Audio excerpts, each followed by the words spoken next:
السلام علیکم ورحمۃ اللہ تعالی وبرکاتہ۔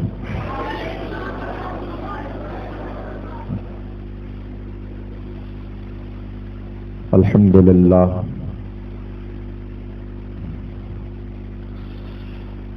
الحمد للہ رب العالمین،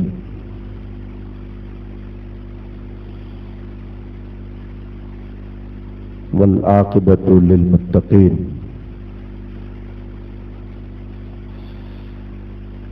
والصلاة والسلام على سید الانبیاء والمرسلین،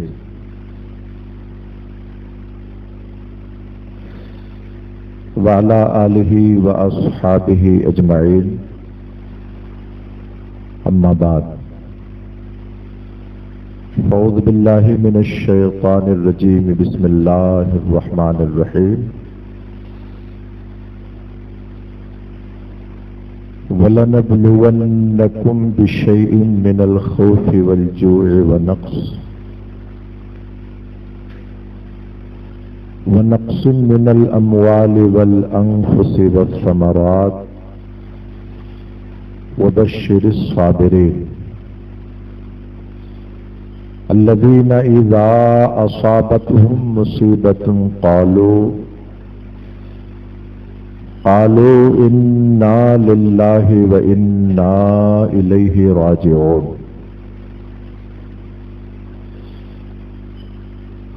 آمنت بالله، صدق اللہ مولانا العلی العظیم، وصدق رسولہ النبی الامین المکین الکریم، ونحن علی ذلک لمن الشاہدین والشاکرین، والحمد للہ رب العالمین۔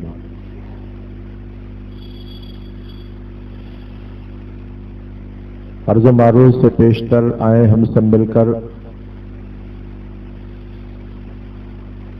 تاجدار کائنات اجمل موجودات اکمل مخلوقات علیہ التحیات والتسلیمات کے دربار گہربار میں جھوم جھوم کر بآواز بلند درود پاک کا ہدیہ پیش کریں۔ پڑھیں اللہم صلی علی سیدنا نبینا مولانا محمد، مختلف الملوان وتعاقب الاسران وکر الجدیدان واستقل الفرقدان، وبلغ روحه وارواح اہل بیتہ منا التحیۃ والسلام، وبارک وسلم علیہ کثیرا۔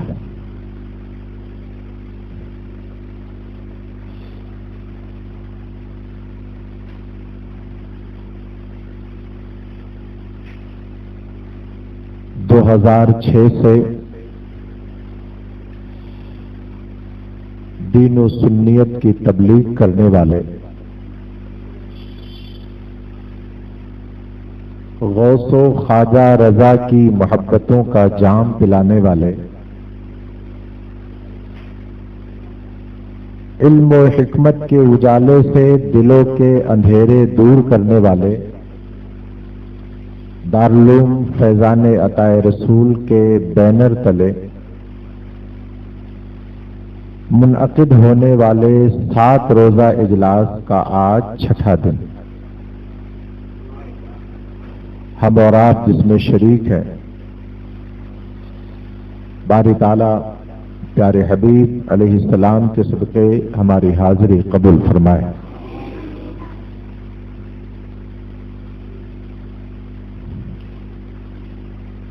اس مقدس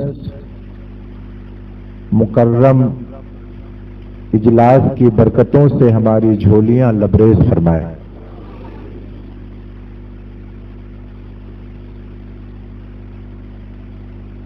مولا تبارک و تعالی اپنی پیاری کتاب قرآن مجید میں ارشاد فرماتا ہے، وَلَنَبْلُوَنَّكُمْ بِشَيْءٍ مِّنَ الْخَوْفِ وَالْجُوعِ وَنَقْصٍ ونقص من الاموال والانفس والثمرات وبشر الصابرین۔ مفہوم آیت کریمہ، باری تعالیٰ نے اس آیت میں اپنے بندوں کو ایک اہم پیغام دیا ہے۔ وہ یہ کہ اے میرے بندو، ہم تمہیں ضرور ضرور آزمائیں گے، تمہارا امتحان لیں گے، آزمائش ہوگی۔ بشیء، چند چیزوں کے ذریعے،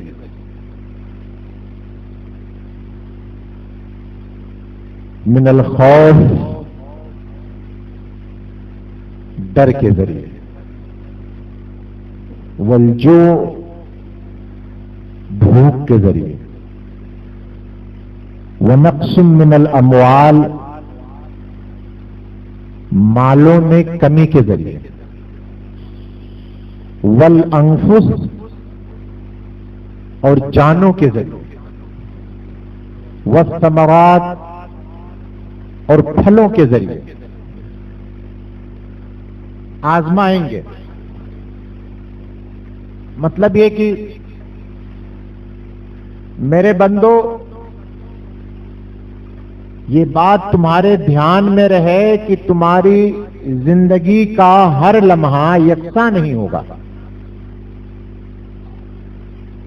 زندگی کا ہر دن، زندگی کی ہر رات خوشیوں میں ڈوبی ہوئی ہو، ایسا نہیں ہوگا،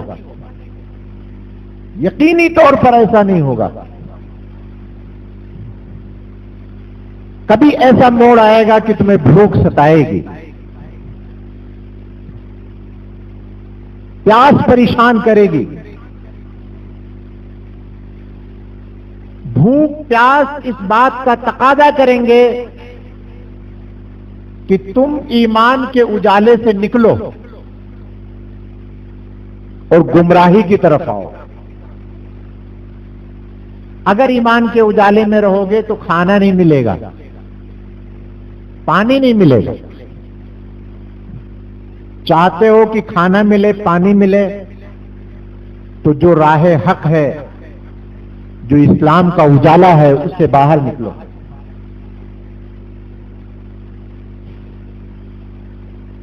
کبھی تمہیں غریبی دی جائے گی، اور غریبی اس حد تک کھانے کو کچھ نہیں، پینے کو کچھ نہیں، پہننے کو کچھ نہیں، رہنے کو کچھ نہیں، حالات مجبور کر دیں گے تمہیں۔ غریبی دعوت دے گی، امیری چاہتے ہو تو گمراہی کی طرف آؤ۔ والانفس، کبھی ہم تمہیں تمہاری جانوں سے آزمائیں گے۔ کیا مطلب؟ مطلب یہ کہ ہرا بھرا گلشن ہوگا، تمہارا خاندان ایک پریوار ہوگا، جوان بیٹے کا جنازہ تمہارے سامنے ہوگا، جوان بھائی کا جنازہ سامنے ہوگا، موتیں واقع ہوں گی اچانک، دل پریشان ہوگا، اگر میں حق پر ہوتا تو ایسا کیوں ہوتا۔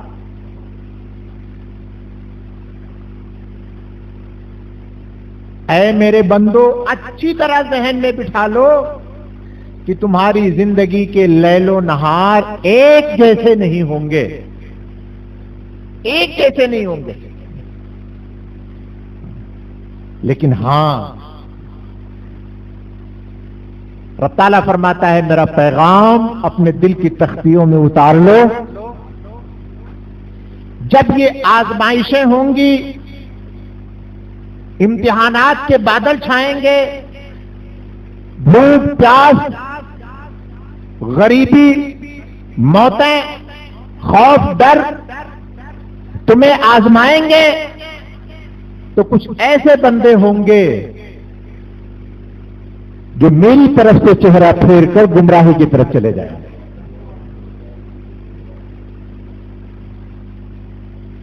ان کے لیے ہلاکت ہے، ان کے لیے تباہی ہے. جو مصیبت میں اپنے رب کو بھول جائے، جو غریبی میں اپنے رب سے رشتہ توڑ لے، وہ سب کا ہے، رب کا نہیں. ہاں، میرے انہی بندوں میں ایسے بھی بندے ہوں گے جب ان کے سامنے مصیبتیں آئیں گی، جب ان کے سامنے پریشانیاں آئیں گی، جب ان کے سامنے بلائیں آئیں گی، جب انہیں بھوک اور پیاس ستائیں گے، جب ان کے سامنے موتیں واقع ہوں گی، جب ان کے سامنے ڈر کا ماحول ہوگا، تو وہ ان سے گھبرائیں گے نہیں، اپنے رب سے رشتہ توڑیں گے نہیں، بلکہ کہیں گے انا للہ، انا للہ. وہ کہیں گے مصیبتیں آئیں تو آنے دو، پریشانیاں آتی ہیں تو آنے دو، ہمیں ان سے نہیں گھبرانا، ہم تو اللہ کے لیے ہیں، ہم تو اللہ کے لیے ہیں. الذین اذا اصابتہم مصیبہ، جب انہیں مصیبت پہنچے گی، قالوا انا للہ، تو کہیں گے ہم تو اللہ کے لیے ہیں. اور اسی پر بس نہیں، وَإِنَّا إِلَيْهِ رَاجِعُونَ، اور انہی کی طرف ہماری زندگی، ہماری بندگی، ہمارا خاندان، ہمارا سب کچھ اللہ کے لیے ہے، اور ہمیں اسی کی طرف پلٹ کے جانا ہے. اللہ فرماتا ہے اے میرے بندو، اپنے کلیجے تھام کر سنو. جنہوں نے مصیبتوں کی وجہ سے مجھ سے رشتہ توڑ لیا، ان کے لیے تو ہم نے جہنم بنایا ہے، ان کے لیے تو ہلاکت و تباہی ہے. لیکن جنہوں نے اپنے آپ کو میرے حوالے کر دیا اور کہا ہم اللہ کے لیے ہیں اور ہمارا مرجع بھی اسی کی بارگاہ ہے، تو باری تعالیٰ فرماتا ہے اولئک علیہم صلوات من ربہم ورحمہ. یہ وہ بندے ہیں جو گھاٹے میں نہیں ہیں، خسارے میں نہیں ہیں، نقصان میں نہیں ہیں. اولئک علیہم صلوات من ربہم، یہ میرے وہ پیارے بندے ہیں جن پر میری رحمتیں اترتی ہیں، جن پر میری برکتیں اترتی ہیں، جن پر میری عنایتیں برستی ہیں. وَأُولَئِكَ هُمُ الْمُهْتَدُونَ، اور یہی میرے وہ بندے ہیں جو ہدایت پر ہیں. قرآن مجید کی اس آیت کا ترجمہ پڑھیے، تفسیر دیکھیے، اور جس کی محبت میں بیٹھے ہیں اس کی پاکیزہ زندگی دیکھیے. وہ کون ہے؟ وہ کوئی معمولی شخص نہیں ہے، سیدہ کا لال ہے، گلشن زہرا کا مہکتا ہوا پھول ہے، سلطان الشہداء ہے، دافع کرب و بلا ہے، مسافر دشت نینوا ہے، ریحانت الرسول ہے، ابو عبداللہ ہے، حسین بن علی ہے رضی اللہ تعالیٰ عنہ. آج کی تاریخ اپنے ذہن میں لائیے. ہم اور آپ جس کی گود میں بیٹھے ہیں وہ 11ویں شب ہے، ابھی یہ 10واں دن گزرا ہے. اللہ اکبر کبیرہ.